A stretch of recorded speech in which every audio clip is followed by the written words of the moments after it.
You know, every single day, there's a battle being fought on a field that we just can't see. It's a crime scene that has no yellow tape, no broken glass, just corrupted files and stolen data. So today, we're going to dive into this invisible world of digital crime and meet the detectives who have to navigate it.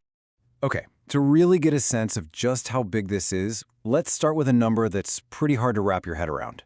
36 billion with a B. That's how many records were exposed in data breaches in just the first 6 months of 2020. Think about that. That's more than 4 records for every single person on Earth. Wild. And of course, those breaches, they come with a hefty price tag. We're talking about a global economic cost of over $1 trillion every single year. That is a mind-boggling amount of money being drained from our economy and flowing straight into the pockets of criminals. But look, it's not just about these huge abstract numbers. The real-world impact, it can be absolutely devastating. For small businesses, the ones that are the backbone of our communities, a single cyber attack can be a death sentence. A shocking 60% of them go out of business within just 6 months. Gone. So what does all this mean? Well, the takeaway here is pretty clear. We're way past the point of asking if an organization is going to be attacked. The reality for everyone now, from you and me to the biggest companies in the world, is that it's no longer a matter of if, it's a matter of when. Okay, so how do these things even happen? What's the criminal's playbook? You might think it's some super complex Hollywood hacker kind of stuff, right? But honestly, most of the time, it starts with something surprisingly simple, a trick aimed right at us, at our human psychology. And here it is, the #1 way in, the good old phishing email. We've all seen them, right? They look real, they create a sense of panic. Your account has been locked, or click here for an urgent invoice. They prey on our trust. And that's the key. The biggest vulnerability isn't some fancy firewall. It's often just a person having a busy day who clicks the wrong link. So they get you to click. And once they're inside, that's when they spring the trap. Imagine walking into the office one morning, and bam, this is on every screen. Your files are locked, your business is at a total standstill, and there's a clock ticking down. Yep, this is ransomware, and it is absolutely brutal. Now, a lot of people think ransomware is just some automatic virus that spreads on its own. Nope, not anymore. The modern stuff is a full-blown human-operated mission.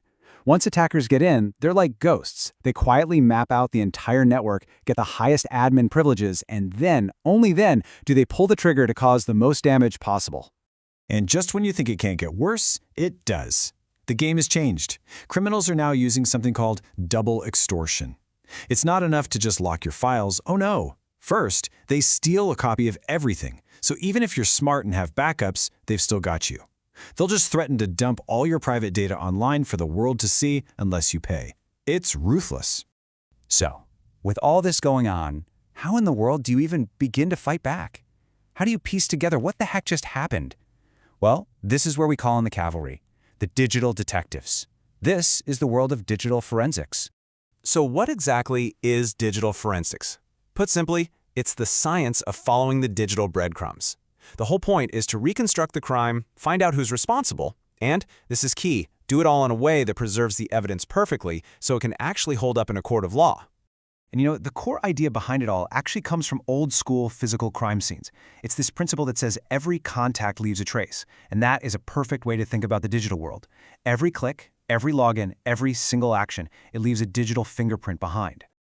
Okay, so they have these digital fingerprints. How do investigators actually follow that trail? Well, it's not like in the movies. Rebuilding what happened is a super careful, step-by-step process. You have to be incredibly methodical. You really have to think of a compromised computer like a physical crime scene. You wouldn't just go tromping through, right? It's the same idea here. Digital evidence is unbelievably fragile. I mean, one wrong move, a reboot, even just opening a file, and poof, your key piece of evidence could be gone forever. So, to make sure nothing gets messed up, they follow a really strict 4-stage process. First, you collect and preserve the evidence. Then, you examine it to see what you've got. After that, you analyze it to connect the dots. And finally, you report it all in a way that is totally airtight for legal purposes. And one of the first rules they learn is something called the order of volatility. It sounds complicated, but the idea is simple. Get the most fragile stuff first. Think about the data in a computer's active memory, its RAM. That stuff is like writing on an Etch-a-Sketch. The second the power goes out, it's gone. So that's always priority number one. This brings investigators to a major fork in the road. Do you perform live or dead box forensics? If the computer is still on, and this is huge with encrypted hard drives, you have to go in live to grab that data from memory. But if the machine is off, you do a dead box analysis. That's where you use a special tool called a write blocker. It's basically like digital crime scene gloves to make a perfect clone of the drive without accidentally changing anything. You know, all of this, all these cool techniques, they're really just one side of a massive ongoing arms race. Because for every clever new way investigators find to uncover evidence, you can bet the criminals are already cooking up a new way to cover their tracks. So what does a digital fingerprint even look like? Well, it's usually not that exciting, honestly. It's often just tiny entries in system logs. For example, in Windows, an event log with the ID 4624 just means, hey, someone logged in successfully. An ID of 4625 means, oops, someone failed to log in. By piecing together thousands of these little digital breadcrumbs, investigators can rebuild the exact timeline of an attack. And this really gets to the heart of it all. It is a relentless, never-ending game of cat and mouse. For every new defensive tool that's created, there's an attacker somewhere figuring out a way around it. It's a constant back and forth. Which really makes you wonder, right? In this escalating digital arms race, who's actually got the upper hand? The attackers or the defenders? Well, the answer might be to just change the game completely. The future of forensics is becoming proactive. Instead of waiting for an alarm to go off, experts are now actively threat hunting. They're searching their own networks for intruders who haven't been caught yet, and they're using AI and automation to do it way, way faster. And I think that's the ultimate takeaway here. Digital forensics is no longer just about cleaning up a mess after it happens. It's about understanding an attacker's methods so deeply that you can actually anticipate their next move and build your defenses to stop them before they even get started. It's about finally winning the battle on that invisible field.